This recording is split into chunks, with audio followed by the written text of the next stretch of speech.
Bonjour à toi et bienvenue dans cette vidéo de témoignage de Dina Sareva qui nous parle depuis le Portugal et moi depuis le Pérou. Et elle vient ici pour témoigner de ce qu'elle a vécu à l'intérieur de la Magic Business School, à l'intérieur du programme Poste et Fondation, pour peut-être t'inspirer à en faire de même. Dina, bienvenue par ici. Est-ce que d'abord tu as envie de un peu te présenter pour que les personnes sachent qui tu es? Merci Cécilia. Alors, Dina, j'ai 47 ans. J'ai 2 grandes filles, mariées et je vis au Portugal depuis 4 ans.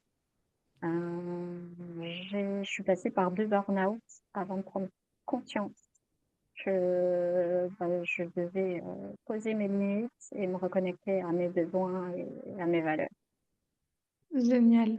Je pense que tu vas nous le partager, mais c'est justement un peu tout ça qui a euh, décidé ta participation à l'intérieur d'un de mes accompagnements. Est-ce que tu as envie de nous expliquer un peu euh, pourquoi est-ce que tu as décidé de t'offrir cet accompagnement et peut-être qu'est-ce que tu vivais avant et quelles étaient tes intentions? Alors, j'ai décidé, de me faire accompagner parce que j'étais sur la fin, de mes formations, aussi bien en PNL qu'en libération émotionnelle et je sentais que j'avais besoin de soutien, pour créer un business qui soit aligné, à mes valeurs. Hem Et étant donné que, ouais, je suis passée par ces 2 burn-out, parce que j'étais, vraiment déconnectée de mon corps et que j'étais plus dans l'action, dans le faire sans vraiment me poser des questions, j'ai senti que là, cette fois-ci, il fallait que je pose les bonnes bases, que je parte de moi, de ce que je voulais, de mes besoins, de ce qui me correspondait. Et c'est pour ça que j'ai signé parce que voilà, je sentais que ça faisait sens pour moi. Il y avait un appel, il y avait cette intuition, que l'espace allait m'apporter beaucoup et effectivement, ça m'a vraiment permis de me reconnecter à moi, à mon corps, que j'avais, délaissé et que un petit peu malmené aussi, même peut-être beaucoup. Et puis, ces éléments, heu, qui qui m'ont fait aussi venir au Portugal finalement parce que, j'avais besoin de retrouver mes racines, la terre, la Mm. mer, l'eau, Mm. et ça correspondait, à ce que je voulais. Mm. Donc il y avait vraiment un lien. Et merci pour ce partage. Est-ce que tu as envie aussi de nous partager avec quoi est-ce que tu es reparti de cet espace d'accompagnement? Alors j'ai pu, clarifier mes besoins, heu, notamment mes besoins non négociables, heu, me me poser aussi sur l'organisation qui me correspondrait le plus et où je me sentirais plus équilibrée, avancer encore en haut. Parce que forcément, ayant passé, 20 ans, à ne pas me poser de questions et à remplir mon agenda, heu, ça prend un petit peu plus de temps aussi à créer de l'espace et du vide, pour me sentir connectée.